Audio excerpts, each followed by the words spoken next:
தமிழ்நாடே வெப்ப அலையில் சிக்கி தவிக்கக்கூடிய இந்த சூழ்நிலையில் மீண்டுமாக கனமழை பொறுத்த வரைக்கும் ஏப்ரல் மாத இறுதியில் நமக்கு பதிவாகும் என்று நம்ம சொல்லியிருக்கிறோம்.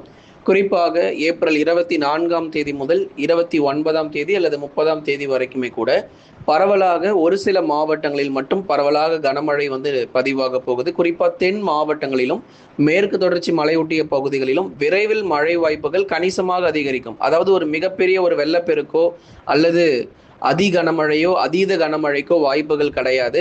ஆனால் பரவலாக ஓரளவு கனமழை பொறுத்தவரை இந்த மாத இறுதியில் இருக்கும். ஆனால் அதற்கு முன்பதாக அடுத்து வரக்கூடிய இந்த 4 முதல் 5 நாட்களுக்குமே பகல் நேர வெப்பநிலை பொறுத்த வரைக்கும் பெரும்பாலான மாவட்டத்தில் 40 டிகிரி செல்சியஸ்க்கு மேலாகவே வெப்பம் பதிவாக வாய்ப்பு இருக்கு.